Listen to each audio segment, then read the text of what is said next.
moderator dan Amsah sebagai pemateri pertama. Di sini saya sedikit menambahkan tentang sejarah masuknya Islam di Indonesia. Indonesia itu terkenal dengan penduduk yang mayoritas memeluk agama Islam. Budayanya, alamnya yang luas dan hasil buminya yang cukup banyak. Sejarah masuknya Islam awalnya dibawa oleh pedagang Gujarat, lalu diikuti oleh pedagang Arab dan Persia. Sambil berdagang, mereka menyebarkan agama Islam ke tempat mereka berlabuh di seluruh Indonesia. Terus banyaknya yang berspekulasi jika Islam masuk ke Indonesia di abad ke-7 atau 8 karena pada abad tersebut terdapat perkampungan Islam di sekitar Selat Malaka. Selain perdagangan, ada juga dengan cara mendakwah, seperti penyebaran di tanah Jawa yang dilakukan oleh para wali songo. Mereka sang pendakwah dan sang ulama yang menyebarkan agama Islam dengan cara pendekatan sosial budaya. Bukti awal mengenai agama Islam berasal dari seorang penggelana Venesia bernama Marco Polo ketika singgah di sebelah utara Pulau Sumatera. Dia menemukan sebuah kata Islam bernama Perlak yang dikelilingi oleh daerah-daerah non-Islam. Hal ini diperkuat oleh catatan-catatan yang terdapat dalam buku-buku sejarah seperti Hikayat Raja-Raja Pasai dan Sejarah Melayu.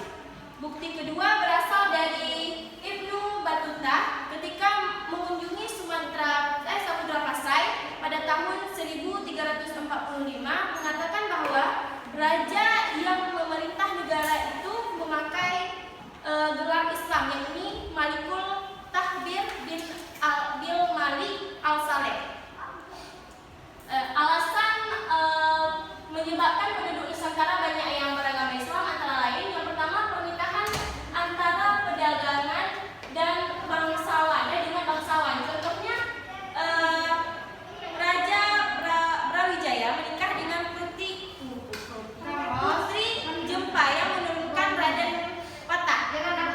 Pendidikan pesantren, perdagangan Islam dan seni dan kebudayaan. Contohnya wayang disebarkan oleh Sunan Kalijaga. Yang kedua itu faktor-faktor penyebab agama Islam dapat cepat berkembang di Nusantara. Antara lain itu adalah syarat masuknya Islam tidak berat, yaitu dengan mengucapkan kalimat syahadat. Yang kedua, upacara-upacara dalam agama Islam sangat sederhana. Dan yang ketiga itu Islam tidak mengenal sistem kasta. Dan yang keempat itu Islam tidak menentang adat dan tradisi setempat. Kelima, dalam penyebarannya dilakukan dengan jalan damai. Dan yang keenam itu runtuhnya kerajaan Majapahit dan memperlancar penyebaran agama Islam. Oke, metodenya akan dilanjutkan oleh Amsah Ramadan.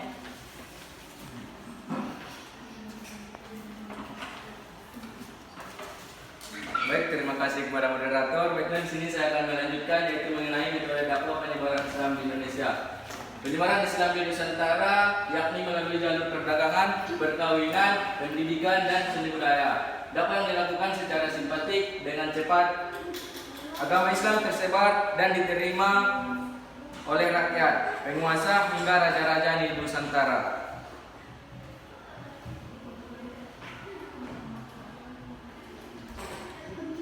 Adapun 7 cara penyebaran Islam di Indonesia. Yang pertama yaitu perdagangan. Yang melalui jalur perdagangan, Islam dibawa oleh para pedagang melalui Gujarat, India untuk kemudian disebarkan di Nusantara.